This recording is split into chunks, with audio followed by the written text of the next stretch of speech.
Welcome back, everyone. This is Coach Reese and Coach Loretta. We are here after a few-week hiatus because we've been racing and training and going through life. And yeah, but it's great to be back here with everybody and talking about what we have on our calendars. So we're going to go through and talk about successes and failures and vice versa. I mean, like ultra running's not clean. It's very dirty. There's highs, there's lows, there's successes, there's failures and success, and all around. So before we really get into it, Loretta, how are you doing today? I'm doing great. Beautiful day. Just got back from a little bit of a cycle and on the trail and excited to be here. Oh, fantastic. Yeah, I just got, speaking of success and failure, I just got back from a run. I was thinking, like, oh, I kind of have like an hour and a half and I want to go do a nice like hilly workout and do a tempo. And I realized, it's been a week and a half since kettle and my body's not really looking to push hard yet. So, just kind of took the day and was like, well, I have an hour and a half to be outside before I get on the podcast here with you guys. So I'm just going to take it slow and enjoy the sunshine because at the end of the day, like, I love just being outside and putting my feet in front of each other and seeing the neighborhood change and the people out and being a part of the community. So, that was my success and a failure today. So no, I didn't go for the original workout that I planned, but like I had a great time along the way and just collecting the heartbeats and getting on down the road. So with that, I mean, Loretta, you just got done with your 24 hours at 6 day in the dome attempt. Can you kind of give us a little what's up on what happened at the race and how you're feeling now? Sure. Well, what happened? Lots of great things happened. I think a lot of things went right. And then, I knew going in, I had a bit of an injury that I don't really think it's an injury. It's more of I'll call it a niggle that I've been dealing with since probably actually before Canal Corridor in October. It was just kind of coming, some low back tightness that went down the chain and has caused me some heel issues. And so I've been diligently seeing my physical therapist, my chiropractor, my massage therapist, you really altering my training plan to get ready for this race. I really wanted to have a shot at it. The temperatures are nice inside of the dome, so I'm run better in cooler weather. So at this time of the year, it was a great race for me to try. But I also knew going in that I had these things happening. My training volume was much lower than it normally is, and there were all of those things that were happening. I mean, just Wednesday, my race was Friday. Wednesday, my physical therapist is pretty amazing and committed, and she was on her day off, and she actually met me at the Metro Park and did dry needling at the Metro Park to get me ready for Friday because I had went on Monday and things kind of fell apart on Tuesday. So I could barely walk. So like, okay, let's try this again. So the funny thing about my little niggle is it moves and it will be really good. I just ran the marathon, no problem. And then I could take a step and then it could be off. So yeah. Oh, that sounds so variable. Those are always so tough because you can't ever gauge it. You get your hopes up one day and then it's like, I feel like I'm back to square one and all of that. And so was this your second year doing it? Actually, I've been there 3 times. This was kind of like, okay, let's try one more time. I've never really gotten the results I want at the Dome. And I'll have to tell you, it's a tough race. There's a lot of carnage at that race. The floor is hard, a lot of cement. It's a very thin layer of track. The temperature, while it's really great, it can also be negatively impacting. I think later in the race, when you start slowing down a bit, you can get pretty cold. But then there's people having these amazing performances. I mean, it's really exciting to watch. I was just reading an article about Jenny Hoffman, who just ran 145 miles there. She got a 9-mile PR, so it can happen, these big races, either everything comes together on race day or it doesn't, and so definitely a cool event to attempt, but I just haven't gotten the results I want. And I will maybe try again. I don't know. Yeah, and just to recap, so this 6 days in the dome is kind of a collection of different racing times in this 6 days, right? So they have a 24, a 48, a 72, the 6 day, and then are there other? a 12 a A 12 12. hour. So, yeah. Okay, I know I was forgetting one Yeah. thing. Yeah. So But it's yeah, still actually going on. I think the 6 day is still in progress. Yep, and it's all contained inside of the Pettit Center in Milwaukee. And for anybody that has not been there, it is a track that goes around an ice rink. So it's actually not 400 meters; it's just bigger than. So for people that Right, are trying to keep track of splits, it gets pretty hairy just because you can't think about what is your quarter time or whatever. right. So it's interesting too because they keep it at what, like 60 degrees or 58 degrees. 55 degrees, 35% humidity. Wow. Yep. Okay. So that's very consistent. And that's tricky because it's perfect running temperature. But since Yes. it's so dry, is it hard to feel when you're like evaporating hard or when you're Yes. sweating hard? Yes. So that's been kind of an issue for me over the last couple runs there was getting dehydrated because, it is evaporating. I'm not feeling like I'm sweating as much as I normally am. So I'm not taking it in as well. So this year, I went with a different strategy. So on top of my little niggle that I've been dealing with some other health issues. I have Hashimoto's and hypothyroidism, which has caused me some issues. I believe that it's attributed to hyponatremia, not during running, but I'm sure during running too. But I mean, just on a day going to the lab, I have shown with hyponatremia. So I've been really diligently monitoring that. So if we back up a little bit coming into this race, not only was I having that, I was having issues with struggling with electrolyte balance. And there were days I couldn't run. Like I was like, okay, I'm going out for a 20-mile run. And I made it like 2.5 miles and said, okay, this is all the farther I can run today. So, I've been really working hard on this as well. So in the race, I have what's called an H drop. It monitors your sodium loss, your magnesium, potassium, and your hydration level. So being in, I think that it's good to have a good idea of what your sweat loss is in different kinds of conditions. So like Reese, on the day that you went to kettle, I'm sure you had an idea of how much you would lose during temperatures like that, right? Did Yeah. you have kind of an idea? So you knew how much to replace, right? And so going to the dome, it's a little different because it's consistently 55 degrees, 35% humidity, not a temperature that I've been in recently that's exactly like that. So at hour 2, I put the H drop on just to kind of get an idea of what my hydration loss was. And I knew from there it would be pretty consistent because the temperature wasn't going to change. When you go into these races, like for this consistent temperature, it's not something you even have to think about. It's not going to rain, it's not going to get windy or get hotter. So that wasn't a concern for me, but I wanted to know what was going to happen with those variables as far as my hydration, and I have an idea of my sodium loss because I've had that checked in the past. So what Mhm. did you think about in your race, like going in, because you knew that temperature may change during the day? And Yeah, so in my race, so yeah, I raced the Kettle Moraine 100, and it my goal was to set the course record, and I came about 15 minutes short.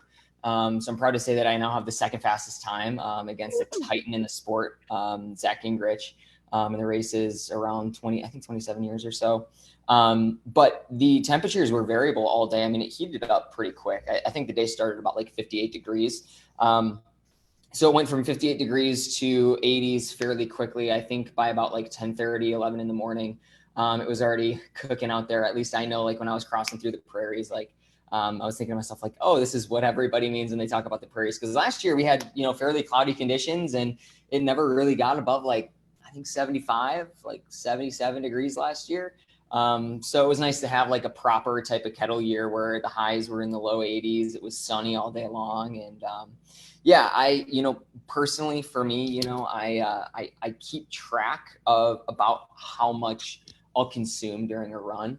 So I know that, like, hey, if I'm left to my own devices, I know two 20-ounce bottles should last me in the hottest conditions around like an hour, hour and a half if I stretch it. So I kind of know that that's about what my sweat loss entails. And if I drink about like 2 bottles every hour, I know that I'll come home and I won't be super thirsty. I won't be like, guzzling water out of the faucet or anything. So those are my kind of signs. I don't get super granular with, doing sweat loss, just because when we're out on the trails, like if we're going 15 hours, 16 hours, 17, 20, 30 hours, you're going to be going through such differing temperature gradients that I try to keep an eye on. What do I feel like? Am I thirsty? Am I hungry? Do I feel like I need more salt? like what are the signs that I'm low on sodium and such. But I could imagine, when you are in such a controlled environment, like 6 days in the dome, you can get really granular with like, okay, I know I need exactly this all the time. So that way I can last for 24 hours and really dial and titrate all these variables. And I think, Zach Bitter talks a lot about this in his flat racing, his track racing. He did 6 days or not 6 days in the dome, excuse me. I think it was 100 miles. Is that where he set He the set the American? record at 6 days in the dome, I think in 2019 for the 100. Okay. Yeah. And he's a big proponent of titrating all variables that you can, just so you can get very specific, very detailed. And that way, every time you go around that track, if you are going too fast or you're going too slow, it's due to nothing other than your own exertion. There's no Yes. weather to contend with. There's no hills to contend with. Everything can be super controlled. And I think that's the beauty of 6 days in the dome, is that like, hey, you want this playground to really figure out what is your body capable of, and try to eliminate all these variables that you can. It's a great way to do it, because I think, what is that? Every lap, is it 460 meters or something like that? It's like just over 400. 443. 443 Yeah. meters. So every 443 meters, you're going around your table. So crew is accessible.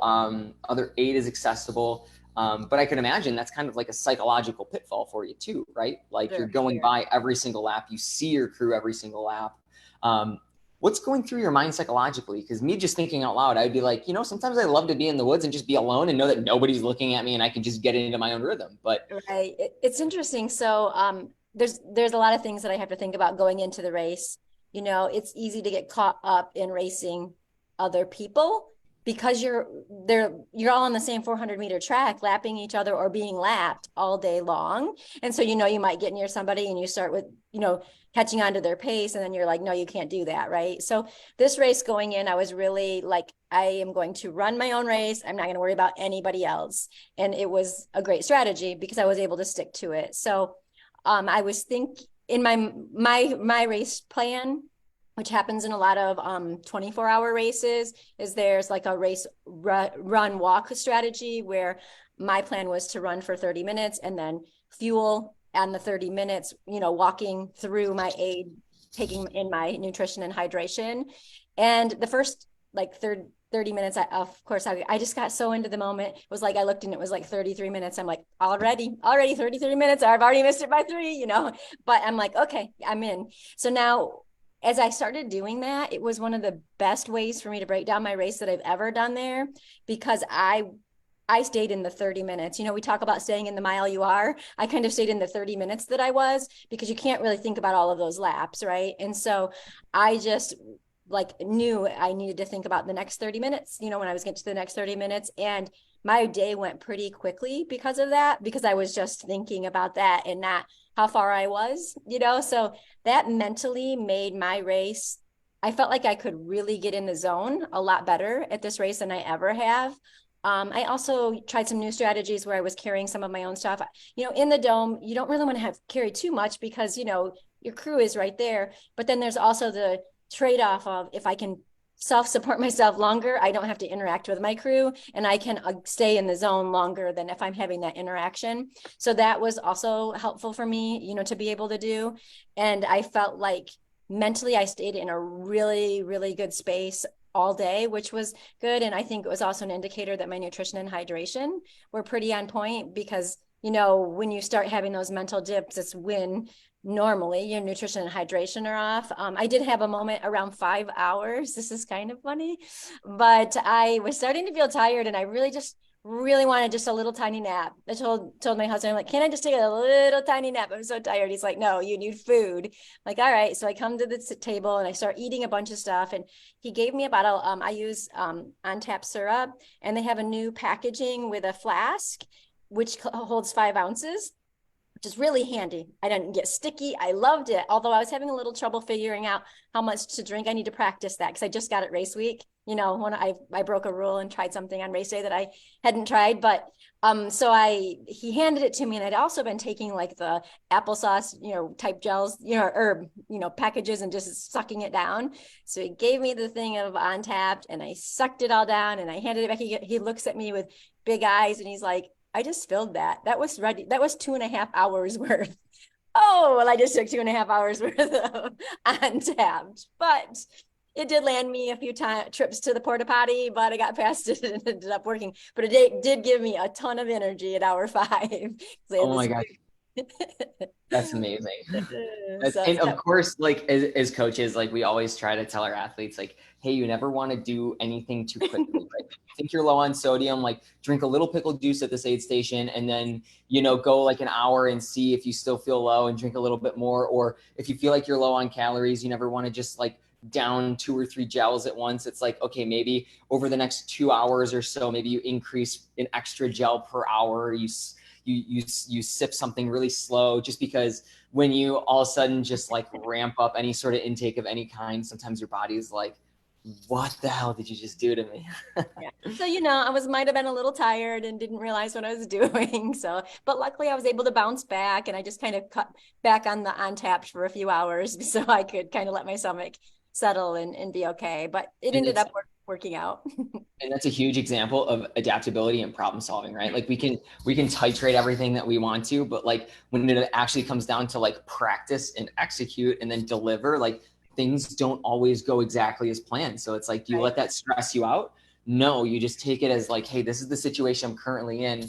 Now, how do I get back to the plan, Right, right. But I would say that was really fortunately my only kind of down in the day was that around that 5 hour when I was just happened to be a little bit low on calories.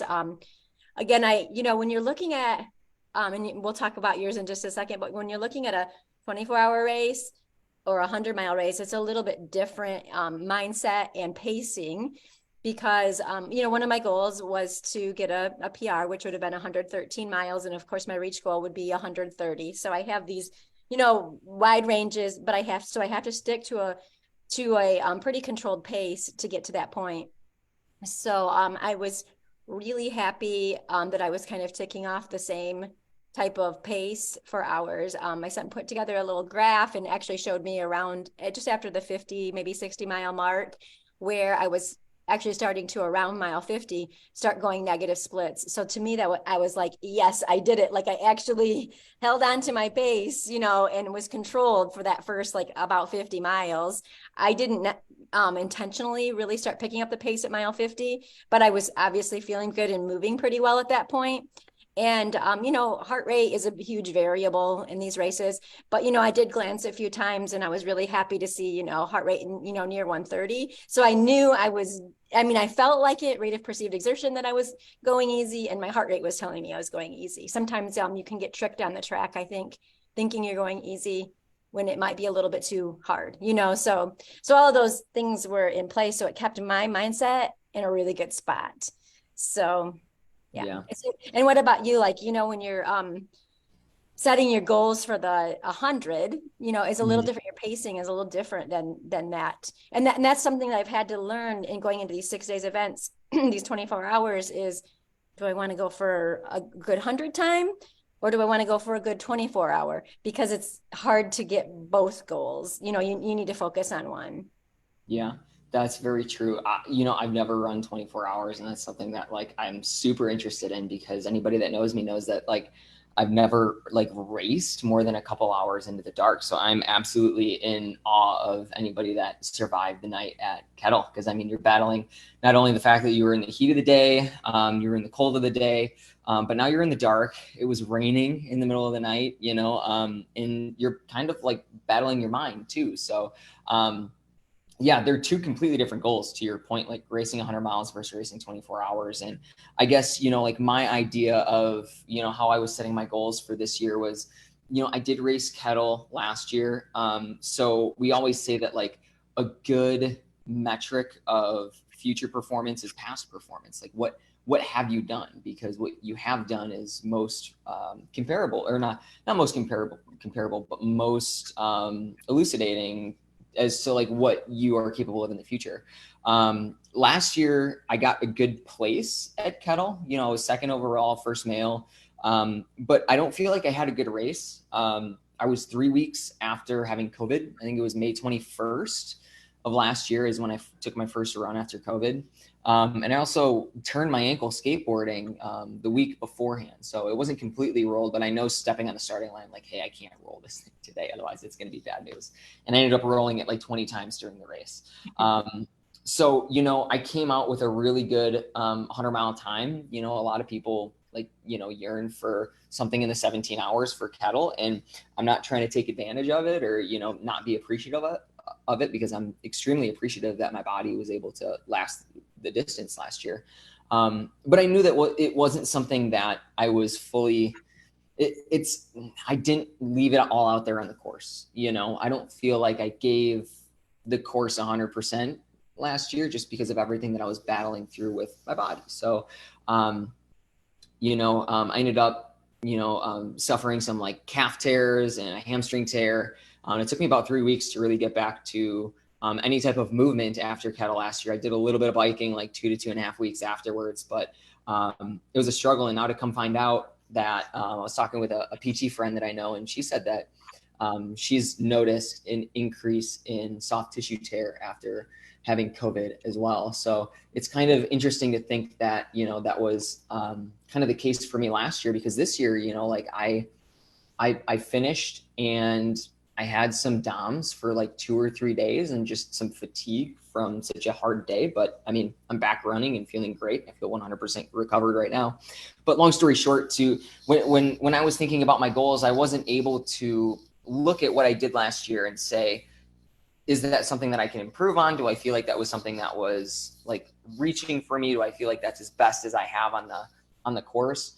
And just based off of what I've been doing this past year already at Earth Day and then at Galena and my half marathon, I've always been really good at gauging like what am I capable of. I know those trails extremely well. I grew up on those trails before I even knew there was a 100-mile race on those trails. I was biking to the trailheads out there and running, and I knew the elevation profile. So I had a very good idea that I was capable of, running about 9 minutes per mile for the entire day. And then it pretty much just came down to really training for that and then trying to get crew for me. So I knew it was going to be a stretch. Reaching for any course record is no easy feat by any means. It doesn't just come, it doesn't come on a whim. But I felt that I was capable of it. And so that was my first goal. My second goal is always like leave as much as I can out on the trail. Like get as much out of the day as I possibly can. My third goal is just to finish. So the way that played out for me was about mile 80, I knew that I was behind on the course record and I could not make up what I needed to finish. So I actually looked at my crew mate, Brandy Henry, who did an extremely good job the entire day, just trading off bottles, making sure I had what I needed. And at mile 80, she was like, you got to pick it up on the flats or something. Otherwise you're not going to make it. And I told her, I was like, I'm not making it. But if you see my girlfriend, Deanna, tell her that I'm not going to make it, but I'm going to push hard to the finish because I didn't come here to just walk it in. So by mile 80, I knew that I wasn't going to make it. And I was still treating the guy behind me. His name's Brian Simonik, I believe. I was treating him like he was right on my tail. So every hill that I had been hiking or I thought he might be hiking, I was like, I'm going to keep running this hill. So I ran the entire 20 miles in the back half and just tried to bury as much time on second place as I could and still push it as hard as I could. Because after 80 miles, I don't go to a race to just kind of like walk in or say like, oh, it's not happening. Okay, whatever. So, I definitely feel that like, although I failed at my A goal, I didn't get the course record. I was 15 minutes off. There was a huge success in being able to identify that like, hey, this isn't going to happen, but not let it rattle my spirits and then always push for my second goal, always get as much out of the day as I possibly can. So I do now believe that I have a kettle time that reflects what I'm actually capable of doing on the course. So it'll be interesting to see what happens next year. I don't know if I'm going to go back or not. But that's how I set up my goals. The way that I tell my athletes to set up their goals is, if you've never completed a distance before, like you can't really have a time goal. You need to have a completion goal. You can have a rough idea of like, give yourself these parameters of like, I think I'm capable of, like 24 to 28 hours or so. Give yourself some buffer time, but go in with these process goals of like, I want to fuel well the entire day. I want to have a good time the entire day. I want to navigate the lows because I know there's going to be lows in a 100-mile race. So I'm going to navigate the highs and enjoy the highs as much as I can, and just keep fostering the love for the sport. For people that have done 100 miles before, then we can get a little bit more granular as to like, hey, like, what does your training now compared to last year say that you're capable of? Right. So how did you tackle the 24-hour goal type of Yeah. challenge? Yeah. So I also, looked at some past performance. So I have a PR of 130, almost 113 miles that I when I won Alexander County. So on the track as well. So I know that I'm capable. And that also wasn't my best performance day. It was a really hot day and a lot of dehydration issues. And so I do believe I'm capable. I just haven't gotten there yet. I haven't had everything come together on the day. But before going into this race, I had a conversation with my crew, which was, I was excited. My son Riley flew in from San Francisco to Milwaukee to be able to support me, which was so exciting. And I'm like, how often do I get to have my son sit and watch me for 24 hours run? So that was exciting. And then of course, Derek my husband is always my lead crew too. So I had a conversation the night before and just said, kind of taking it from you, like, I'm going to go in and I'm going to give it the best I have tomorrow. I know that I'm not in the position that I would like to be in going into this race, but I'm just going to give it my best. But I said, most of all, I really want to enjoy the day. Sometimes we get so caught up in these hard goals that we aren't having fun. And I'm like, I want to make sure the day is also fun, not just so goal focused. And so I'm like, keep me having fun, keep me moving, and we'll just see, what we can do. And I feel like with the cards that I went in with, I think that did happen for me, right? I was able to I've been working hard for quite a while on my process goals of nutrition and hydration. And I, really was able to focus on that. The same way with my pacing strategy. I feel like I have a pacing strategy that is working really well. I've read the book and I reread the book, One Track Mind by Michael Stocks. He's a amazing runner from Great Britain. He's been on the Great Britain 24-hour team, and we've become friends, long distance friends, through Messenger, and kind of talked to him a little bit about, strategy. And that is a strategy that he has used to qualify for the team, was the 30-minute run and then fueling strategy. And then I took from his book, and this was powerful. And I think it can be really powerful for big events like this, is his dad had told him, when you're racing, you have more time than you think. And that really resonated with me, because sometimes, we do have quite a long time in 24 hours, but sometimes you panic like it's a 5K race. It's not, so you do have more time than you think. And I think for me, that kept me calm on Friday as I ran, and maybe had a little issue with bathrooming because I drank too much on Tapped. I was just like, it's okay. I have more time than I think. I'm going to be all right. I can get back together. And that kept me, I think, in a positive mindset all day. So, when I was looking at my goals, sure, I had some hard goals based on some data that I know, but then I also looked at the goals of, being, having fun with the day, and, just doing the best I could with what I had, dealing with some health issues and some niggles and all of those things coming together. I think that's really important as athletes, because there are some variables we can't control. And so we can control what we can control. And on that day, I did control the controllables that I was capable of, or I felt like I did. So to me, I call that a win, even though it was somewhat a failure, right? When we're looking at successes and failures, they're sort of all intertwined. Feel like I had a lot of successes that day. Am I still a little discouraged? Of course I am, because that's not what I went there, for. I wanted to be able to go for the full 24 hours. But again, something I really talk with my athletes about is listening to your body, right? It's really important. To me, longevity in the sport is more important than one race on one day. And, I started the day with an adjustment of my foot, some mobilization, stretching. Nicole Monet was there. She's a physical therapist and an amazing elite runner who runs for Hoka. And she was actually sharing we were sharing a table together. So sometimes we came into 8 at the same time, and she was winning the race and she was doing adjustments on me to keep me going, so this was kind of something that happened throughout the race. And so, it was a struggle from the beginning of the race, but I was able to manage it. It wasn't terrible. I just knew it was there. I knew it was just kind of on the edge for me. And so I hit 100K and I was feeling good. So I was on target for about 128 miles at the 12-hour mark, which gave me some room to still get my goal, even if, I slowed down. And so I was pretty happy with that. And then shortly after that, I couldn't step on my foot anymore. It was just, I started getting more of a burning sensation. My husband sent a video to my PT of me running, and she's like, "Oh yeah, that's angry," So the suggestion was to try to tape it. We made the mistake in the dome of taping it in the dome. You know how it was. Remember how cold it was just sitting there, Yep. and we did the same thing. I mean, I don't know why I didn't go to the lobby. The lobby is warm, but I took my socks and shoes off, taped it, just sitting there. I was starting to get on the edge of hypothermia. I'm like, okay, they were putting blankets on me, but it's cold once you sit there and you have been sweating. Oh, So for sure. yeah, I went back out to walk, could hardly move, but I got going, and finally I'm like, okay, I'm going to go to the lobby for a minute and get myself warmed up because I can't move. And I got going, I got warmed up, but then came back and I just knew that this was, it was painful and it wasn't really going to do me a lot of good to keep going for another 30 miles on on that. So I decided it was time to call it at about 70 miles. So yeah, so I think that, you know, it's hard sometimes to make that decision to call, but I know I did the right thing for my body and for my future of running, because I want to be able to run when I'm 100. I don't want to, have to get out sooner just because I wasn't smart and listening to my body along the way.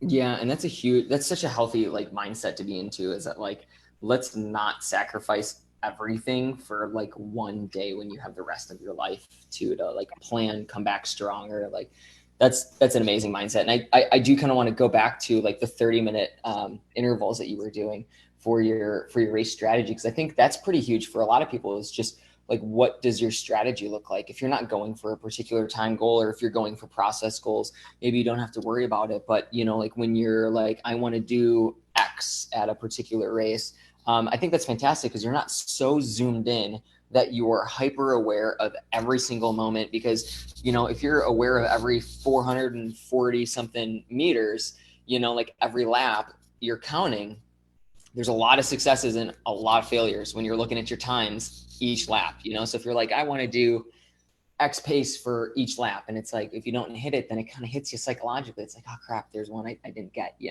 So when you kind of step back and zoom out and go by every 30 minutes, then it's like, okay, it gives you a little bit of space to navigate different paces, to get aid if you need it, and to not be hyper aware. So that way you can get into those zones where it's like you're just clicking away and having a good time, and occasionally coming back in to focus on like, okay, am I on track here, or do I need to pick up a little bit, for the next one or not?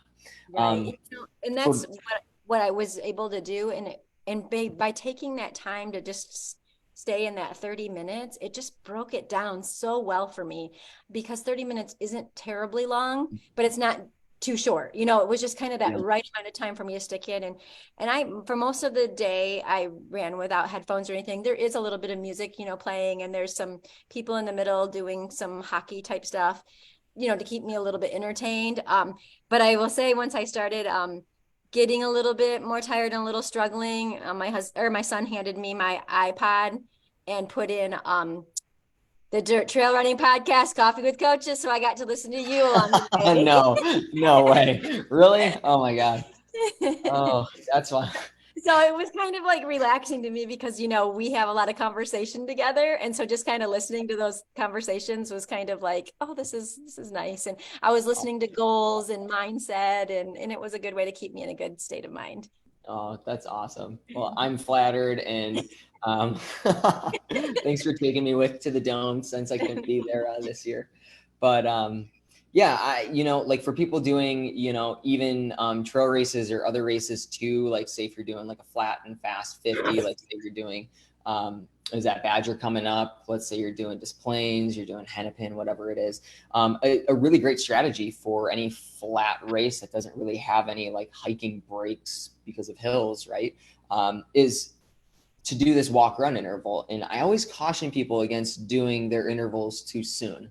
I think there's a lot of power in doing that walk around, but I think, say if you run for 3 minutes and then walk for 2 minutes, if you do that for an entire 50-mile, 50K, or even 100-mile, it's just something all the time that's barking at you. And then you got to think about how many times you're not going to be able to keep up with it because you have to stop for aid, you know? So it's just this extra level of distraction that you have. So I would always tell people, like, you know, make that interval as long as you can while still getting the break that you need. So maybe that's like, you know, 15 and 5, maybe that's 15 and 10, you know, so that way, you know, like you get a good amount of run time to get into the zone, but then you get 10 minutes to refuel, rehydrate, take in some calories, maybe adjust your pack, all that stuff, talk to a friend, phone a friend, whatever it is, you know. I think that's a good strategy. I always think too, like, you know, if you're going to be doing these timed events, like these, you know, like 24 hours, 12 hours, whatever it is, if you can kind of make the math easy, that's a lot nicer. You know, maybe you do 20 minutes on, 10 minutes off. So that way, you know, like your intervals are every 30 minutes then, you know, like that's a good idea. For me, you know, like I didn't want to stay hyper zoomed on like what exact mile I was running, you know, because when you're running 100 miles, like I don't want to think like, oh, what pace am I going? Like, did I nail that mile? Did I not nail that mile? And then you have all the variables of hills, of the heat, of like maybe I have to stop at this aid station, or maybe I can just blow through it because I know that my crew's up ahead and all I got to do is trade out bottles, you know. So for me, I was worrying about around every 20 miles. So I picked aid stations that were about 20 miles apart. I think the first one I paid attention to was Wilton, and I think that's like 23 miles. And then when I kind of back calculate and see like, okay, if I'm running this average pace over 23 miles, I should get there around like 11:30 in the morning or whatever it ended up being. I can't remember the numbers right now, but that's how I know that, like, hey, regardless of what distance my watch says I've run, like I know I've gotten to this aid station by this time. So I know that like it's somewhat accurate, right? Because our GPS is going to be off. So I picked an aid station at mile 20, a mile 40, 60, and that was the start finish, right? And then Rice Lake was 80 and then the finish line. So when I look down and I see like, oh shit, like I'm coming into Rice Lake and I'm like 20 minutes down on my, you know, on my projected pace, like where I wanted to be, then it's like, okay, I know that I'm already moving as fast as I can. Like it's not in the cards, but you know what? Like we didn't come all this way to just kind of like walk it in with our tail in between our legs. And, you know, people at home might be saying like, yeah, like that's great and all, like you fail and you still get first place. Like, cool, man. Like I can't relate. So I don't take that for granted. I mean, it was a great day. It was a great celebration at the end. And that's another success in failure. But, you know, like what I'm most proud of is being able to navigate my mind all day, regardless of what position I come in. And my favorite race of all time, I think I've told this story on the podcast, but for people that haven't heard it, a couple years ago, I ran Glacial Trail 50. And I went about 12 miles off course. I know, how do you go 12 miles off course on the Ice Age Trail, but it happened. And I ended up getting 6 miles out of where I really needed to be and realized I had another 6 miles to run back just to get back on course. And it wasn't longer than 2 seconds of my brain thinking like, oh shit, should I just like call this, stick my thumb out and like, you know, walk it back in and get to a road and get, you know, hitchhiked back to the start. Like I had that thought for like 2 seconds and I was like, nope, this is what the day gave me. Like, this is what I'm going for. Like, and it just made me hungrier to get back on course and then just try to rip it as hard as I could till the end and just play the game of like, with an extra 12 miles under my belt, like how hard can I still go? You know? So, I mean, this whole race was, for me, for Kettle, even though I didn't make my 8 goal, you know, regardless of still coming in first or not, like I think my biggest win was, you know, at the start line, having a couple competitive words with some other competitors, not letting that kind of like shake my mentality. And I think it's kind of easy for us to line up at a starting line, and no matter where you're at in a race, just think like, what am I doing here? Like who am I to think that I can accomplish this goal, right? But not letting that kind of that kind of doubt seep in and just say, you know what, like I got my plan. I'm going to stick to my plan. I'm going to keep it easy. I'm going to problem solve all day. And then by the time I realized that like, hey, the record wasn't in the books, like not letting that shake me. So that way I couldn't still push really hard until the end. So regardless, that's, you know, probably my biggest win of the day. I was very fortunate in that, like, I didn't have any stomach upset. I didn't have, any electrolyte imbalance. So very fortunate in that sense. The heat never really got to me too much. I did a lot of heat training. And then on the day, I did a lot of temperature regulation of just keeping cool, keeping wet, dousing myself with ice and things like that. So yeah, I mean, regardless of who you are in your condition that you're in, or your finishing place, like, we all have these components to our race that go well, that go extremely well. That's something that we can take down the road, and then these points in our race that just, it doesn't work, So I think the better that we can reflect on each race and think like what worked well, what didn't work well on the day, as well as in training, which we're going to get to later, like, the better we can then prepare for the next race. I want to say, personally, I always hand my athletes after a big race like a reflections sheet. I call it the good, the bonked, and the gnarly. Like, what was good? Like, did you bonk? Like, what didn't work well? And what was super gnarly for you out there? Like, how do you feel like you could have better prepared in training? Like, how did your clothes fit? How did your hydration go? Your nutrition? Like, all those things that we always talk about that comprise a race. So for me personally, I think my biggest takeaway and my biggest falter in this year's performance was I really didn't do a lot of long racing before Kettle. I did a lot of speed work, a lot of 50Ks, and, like, 50Ks is a long way regardless. Like, I don't want to downplay the distance at all for people that are on, running marathons or 50Ks or whatever. It's a huge accomplishment, but comparatively, it's not the best preparator for a 100-mile distance, just because it's really only a third of the distance, So, in my training, in my racing, what I'm going to take away from and work on down the road is, now preparing for Tunnel Hill, I'm going to put in a 50-mile race in there. I'm going to put in another 50K race in there, just so that way when I'm preparing, I can put some longer days on my legs, So it's worked for some other people in the past. And, I think that my speed work this earlier part of the year did me really well in preparing for Kettle. But I think that last piece, that last bit of staying power that I didn't have in the last 30 miles of the race could have been worked on if I had done like one or maybe two bouts a couple months before Kettle, just working on that like longer distance type of racing. So, And I mean, I think it could go either way, Reese. I think that when we're thinking about going into a big event like this and doing a big effort, there's that risk reward, so it does beat our bodies down by doing like a 50-mile race. So I guess, like you said, proper planning, a couple, 8 to 10 weeks out from a race, you wouldn't want to get too much closer, especially if you're going to be putting in a hard effort, depending on how you're going to treat that. So, I think I talk with each of my athletes about that, because some people feel like they should run 100K before the 100 or a 50-mile before the 100. And some of it is more psychological. Some of it absolutely. is also just testing your nutrition and hydration a little bit longer. A lot of your longest runs might be 5 hours, and sometimes that's not long enough to test your nutrition and hydration because as you're running longer. So I think there's kind of that mix between, do we put in that extra 50 or do we not? That's And I very true. And I'm glad that you said that, because that spiel about like me racing longer distance is particular to me, to yes. my preparation for my goals that are coming up. So that was a reflection that I had based on, like, hey, what do I think worked well in my training? What didn't work well in my training? What did my legs feel like in the back half? Right. So I think when we're talking about other athletes and we're talking about athletes that I coach, it's like, how is your injury resilience? Like, have you had any major injuries in the past couple months or in the past year or two?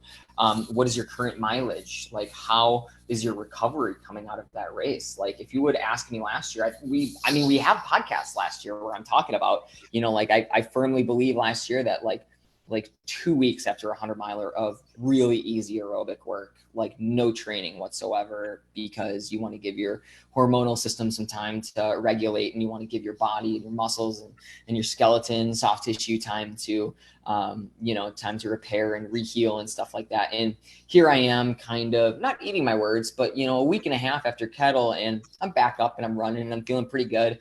But again, trying to listen to my body and say, hey, like, personally today, it didn't want to go any harder than easy. And so then we go nice and easy and we enjoy the day, you know? So, so for other people that are planning their seasons, you know, you can talk with a coach and you can reflect on yourself, like how much mileage, like, am I capable of? And like, what do I need to survive in the back half of the race? Like I thought about my training and what I need to survive the back half of a race. For So a many lot of different people too, strategies, like, right, to get to the 100 and how you train for it.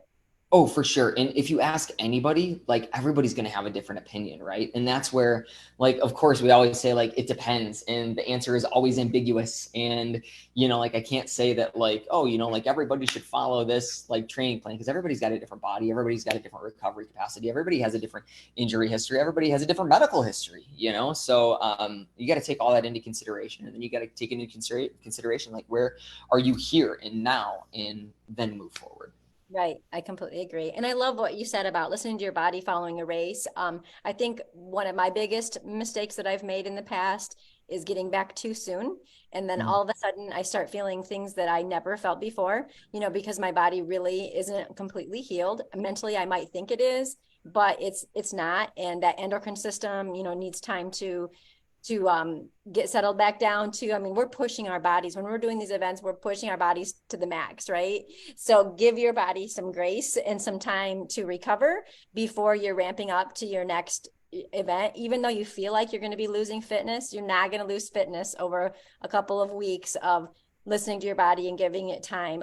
Personally, I am doing some cross training right now. I recently got a gravel bike. You've probably heard me saying before on these podcasts that I don't really like biking. Well, I'm starting to like biking, you know, so I like my new bike. I've rode the last 2 days, and it is interesting when you kind of look at your metrics, you know, yesterday versus today, my heart rate was much lower. I rode the same amount of time and it was a bit faster, but I think it's because my body is recovering, you know, I'm another day out from my race. So those are some things that you can look at. On Tuesday, I was going to ride, but I chose not to because I was so fatigued. I needed 2 naps that day. So I knew that that wasn't a day for me to go try to push myself to, you know, do a ride. So And I guess that's just kind of be thankful or be like flexible with yourself and be happy that your body got, detraining. yeah. Detraining, losing a little bit of fitness is a hugely critical component to building back stronger in the future, right? So, I mean, we can take, let's just take like examples. Like if you are injured and you have to take a week to a month off, if you are sick and you have to take a week to a month off, if anything, if there's a life event and you have to take a week to a month off, like that's fine. That's absolutely fine. You're going to lose maybe a couple percentage points in fitness, but guess what? When you come back, your body's going to be healed. You're going to be hungry for the hard training that you're not hungry for when you're doing the same, you know, X mileage every week and kind of training, but like not really pushing hard because you're not super stoked and you're kind of fatigued and you're not sleeping well. And like this kind of niggles, but it's not so bad that like you can't get out there and go for your run. Like, so like the body needs those downtimes, right? And it's, you know, like, and that looks different for everybody. I mean, you know, for me personally, you know, the week after kettle, I took Sunday, Monday, and Tuesday completely off. Like no, like nothing. I was sleeping like 9 to 10 hours a night. Took some time off of work, and then by Wednesday, it's like I took my bike to work and I went for a nice hour spin at lunch, you know, and it felt great. And then Thursday, I did the same thing. I biked a little bit in the morning, and then you know, by Friday, it's like, okay, I'm getting back up. And so when you look at my Strava and you see the week after kettle, it's like, oh, you ran like 26 miles the week after kettle, and it's like, yeah, but there was like a lot of straight downtime and then a good amount of just easy spinning the legs out. And then by the time I even decided to go for a run, it's like, yeah, I've been feeling really good since it's Tuesday, you know? So I gave myself another couple days. And then even then after that, it's like, and still like every single day, it's like, what do I want to do for my run? Do I want to go for an hour? Do I want to go for an hour and a half? I typically don't think about it in miles. I typically think about it in time because that's just how I plan my days the best. You know, if I can get out the door at 9 a.m. and I know I got to be here at 11 a.m. and I got to take a shower beforehand so I can go to work pretty seamlessly after this, like, I only have an hour and a half, and then cool. If I'm out there and it doesn't work out for an hour and a half, just call it, go back home and recover a little bit more, so you're always kind of playing it by ear the first couple of weeks afterwards. But like when, like personally, my body's used to like, between 70 to 100 miles a week. To do 30 or 40 or even 50 miles a week is really kind of still taking it easy. Like 50 miles would be like a down week for what my training was going into kettle. So when you think about your training and you think about like, how, like, am I going easy enough? Think about like, okay, like where were you at, like going into your race? What were your peak weeks? What were your down weeks like? And make sure the next couple weeks afterwards, like you're never really exceeding like what would be like a down week for your training, because that's kind of how that like, hey, like I know that like in the heat of training, for me, it's like I know X mileage is a good recovery week. I can come back after that week and feel good, So if I stick below there, I still know that like I'm getting some turnover in the legs and I'm getting outside and I'm feeling good, but I know I'm not kind of exceeding what my body's used to recovering at. Right. Well, I'm really happy that you said that you were tired after your race and you needed a lot of sleep. I thought it was just because I was getting old and made me tired after my races. So I mean, I think we followed a very similar plan though. I raced on Friday. I took Saturday, Sunday, Monday, Tuesday off. Wednesday, I did some cycling. Thursday, I did some, cycling. So kind of the same way, but a lot of sleep went in between the other pieces. I was getting in 8 to 10 hours at night and then taking a nap midday, just because I was going by my body's fatigued, I need to rest. And also trying to keep up with eating, because I think that makes a huge difference to your nutrition and helping with your recovery. So I am glad that you said that. And then I also I kind of think about, especially if I'm thinking of building to another race or just getting my miles back up, I kind of think of it as a little bit like a reverse taper, right? As you're coming back off of a race, it's kind of the reverse of going down. So just, I think you can safely move your miles up, but listening to your body and not being in a rush to do that, you can move up over the next few weeks and get back to where you were. Yeah. And speaking of nutrition after the race, we always talk about nutrition during the race and before the race and a couple nights beforehand. Um, I know me personally, like I got done with kettle and like I got home and like I was talking with my mom. Me and my girlfriend were visiting them for a couple days and went to a concert afterwards. It was super fun. But I know that like I wanted eggs, I wanted omelets, I told my mom too, I was like, if you had a chicken breast like this big, I think I would just eat that. I was like, I wanted the savory things. I wanted, like the fatty things.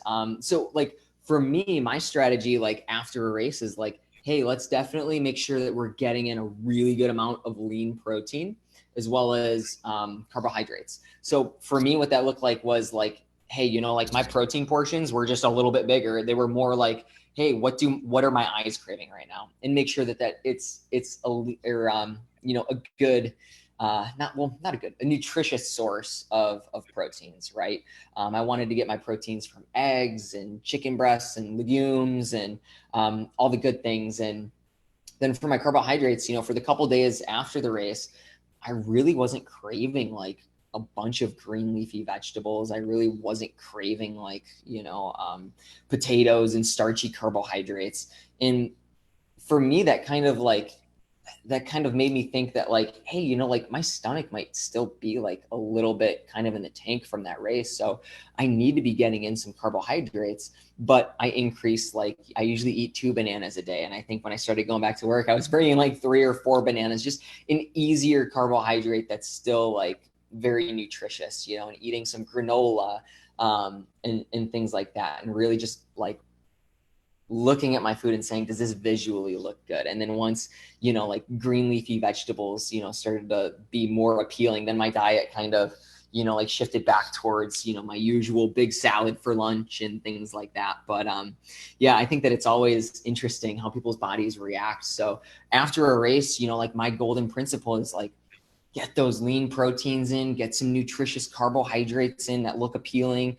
Try to get in a couple vegetables during the day, and then just let those ratios kind of shift back to normal as you see fit. I think there was one day too, I cashed probably half of like one of those Greek, those big Greek yogurts that are like this big, like the plain, like me and my girlfriend buy the plain, Yep, unsweetened, like me no too. flavoring Yep, ones. stuff. I was just eating it like I was cashing ice cream out of a bucket, like, and it was so good.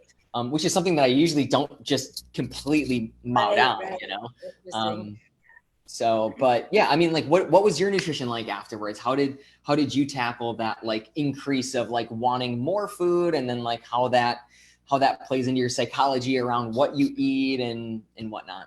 Right, right. Well, similar. I have a little trouble like wanting, I mean, I struggle all the time with getting in enough calories, but Mhm. post race, I think I was more wanting, and I don't eat a lot of pastas and carbs, but that's what I wanted. So actually following the race day, we went to a Brewers game. So we got to enjoy a little bit of the Milwaukee life while we were there. So we stopped by a place that had pasta. I'm not exactly sure the name of the place, but so that was what I was craving. Like, okay, I need pasta. So I had that, and kind of we went to the game and then explored Milwaukee, and so I was kind of looking at whatever there was there and eating, what sounded good to me at the time, because sometimes I can't just focus on a certain thing. I just need to focus on the fact that I just need to take in some nutrition. So I kind of after a race, I kind of let my body decide what I want, Mhm. because if I put restrictions on like, oh, I need this or that, I might not eat. So, so I have to kind of go with, okay, this is what my body wants right now. So that's kind of the way Yeah. I went. We also had a big pizza from Jet's Pizza come right after the race. My son went and got some while we were still at the dome. And I'm not a huge pizza fan, but I was hungry. Yeah, that's how I am too. But yeah, so like letting the eyes decide, letting the stomach decide. I know after like a long ultra, I probably had like 10,000 calories of like fruit snack, gnarly hydration, and some spring energy gel. So it's like the second I finish, I'm like, I want nothing to do with anything Yes. sweet. It's like give me the savory, give me the protein, give me the healthy fats, give me the nuts, all those things. So Yeah.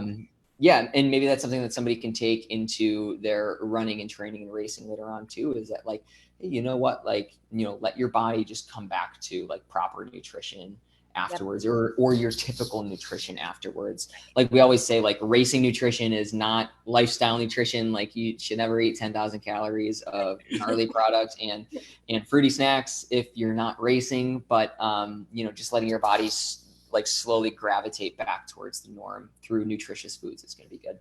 Yep, yep. I think that sounds good. So I think we're going to wrap it up with we have a question from a listener. And this is from Isla.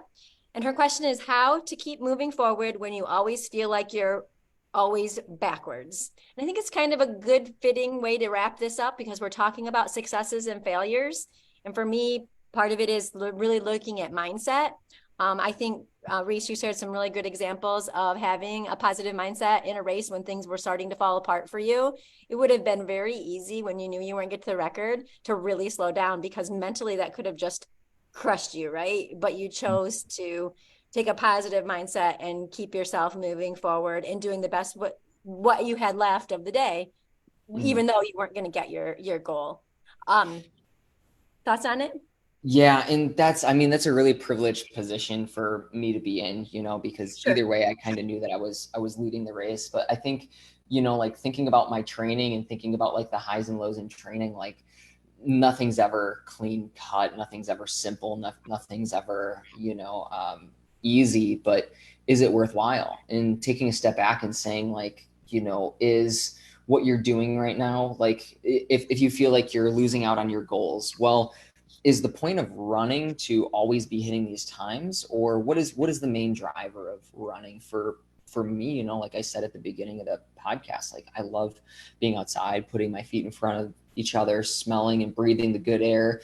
um, Even though I know the air quality is a little lackluster out in Illinois right now, and just being a part of the community and seeing the community change through the seasons is something that's hugely important to me. So I could feel like, like I was moving backwards today because I didn't, hit my workout, or I can tell myself that, like, hey, this is just a small setback. Like the purpose of me being out here at the end of the day is really to just love being outside and love moving in my body. So I think all of us runners, like at the end of the day, whether we think we're hitting our goals or we feel like we're moving backwards, I think it's, we're all kind of in a privileged position to have control over our limbs, and to have the option to even go out in the first place. I think too, like other likely stress can be a huge motivator or demotivator. If you have a lot of stress going on in your family, maybe a family member's sick, maybe somebody's in the hospital, or you're going through school and you're having a really tough time, or there's just a huge mental load in other areas of life, it can bring all that mental load can come down to your running. And then of course any progress in one's own personal athletic achievement is going to be tough, because your allostatic load, or the total amount of stress that your body is under, is just kind of handicapping it from making any serious improvements in another area of your life, right? Like I personally have had times in my life where family life was just really hard, and it's so mentally taxing that everything else is a struggle. You can't think about anything. It's hard to work. It's hard to even want to like go outside and do anything, right? So I think for people that might think that they're always moving backwards, maybe there's things in life that that need to be addressed first, so that way you can get back to that love and enjoy every step that you have outside, because every step should be enjoyed, honestly. um, and if you're not finding enjoyment of it, then I think that's something that maybe you need a little break. Maybe you need to readjust your goals. And instead of having a time goal, a distance goal, a place goal, maybe the goal is, hey, let's get out the door and let's just feel less stressed when we get back home than when we first went out. So maybe a reevaluation of goals should be necessary. And I think, you know what? I think that that's really powerful. My last year and a half or 2 years of my racing hasn't been exactly where I wanted it to be because of maybe some health issues and, other things that have been coming into play for me. And I have, like I did go into the dome with a little bit different mindset this time, really just saying, I'm just going to do the best I can today. It may not be what my end goal that I really wanted, but I feel good about it because I did kind of reframe the way I was looking at my race as, it's I want it to be fun. I feel like I'm losing the fun of it, and I want to keep it fun and something that I enjoy doing and doing forever, right? So I think really looking at that is also super helpful. And something that's helped me get through it too is maybe breaking it down into some process goals. There are some things in the process that I can maybe feel more positive about than maybe my exact running goals themselves, so those kind of things have helped me as well. And then thinking about who am I impacting by being out here and doing this, you're impacting the people around you by showing, the energy of we can do this, we can do hard things, so there's a lot of reasons I think why, and I was thinking about that as I'm now cycling, and I didn't think I would enjoy that, but now I'm enjoying it because I'm just out there. I'm out there riding, I'm outside spending time. So there's different ways. So maybe it's breaking it up and changing the way you're outside. Maybe it's not always running, maybe it's walking, maybe it's cycling. There's different ways to kind of interact with fitness, I think, to get you moving forward and still get you to an end goal that maybe that you desire. Yeah. I also personally love when I don't have anything on the calendar. So like having pressure. I think pressure is a huge demotivator. You put pressure on yourself to perform because maybe you haven't been obtaining your goals that you previously set out for yourself, and you have this pressure that you're putting on yourself, and that like, hey, I have a race in a week or a month or 2 months or something like that, and you think I have to get outside because I have to get this goal. Things like that can weigh you down too. So now after kettle, like I have some other races that I have in mind, but my next one that I have signed up for isn't in 5 months. So it's like whether I want to get out the door or whether I don't, it's like there's really no pressure. I mean, Yeah. like, so when I do want to get out the door or go a certain speed or go a certain distance or time, it's strictly because I just want to be out there. I think it was Sunday, I just wanted to be outside for like 45 minutes, and I was like, I don't want to go, like I don't want to do like an easy run. Like I'm feeling some speed right now, so I just kind of jogged over to the track and then just ran a couple laps around the track and just had fun. And then once I stopped having fun and, like I just called it and went back home after like 45 minutes or so. Felt really Love good. it. So, Giving yourself flexibility, yeah. And, so it and feels good and feels fun. and to not have pressure thinking like you have to nail your workouts, like, just like today with mine, it's like there's no pressure either way. So I think these ways that we can kind of take pressure off of ourselves and de-stress the rest of our lives can then further enhance our like total mental capacity to then push in other areas. So Sure thing. I think that's a so. fantastic question. So thanks for sending that in. Yeah, yeah. All right. Well, I think that's a wrap. Any last words? Or do you think we've got it wrapped covered? No, I think we got it covered. I mean, just to wrap up and say that like there's success in failure, there's failure in success. Ultra running's never black and white. So I think we should all, reflect on everything about a race, what we did well, what we did poorly, what we can do better next time. So that way we can all learn and grow and have better experiences out there and yeah, go faster, go longer, and ultimately have more fun. Right, right. And I could bet that if you looked at a race that you considered a failure, and if you went back and reflected on it, that you can find successes in those failures. Mm-hmm. Well, wonderful. It was a pleasure talking with you today, Loretta. It's been a couple weeks and it's nice to get back into the Thursday rhythm. So take care. We'll see you next week. Take care, everybody. This has been Coffee with Coaches, and we'll talk to you in a few. Thanks for listening.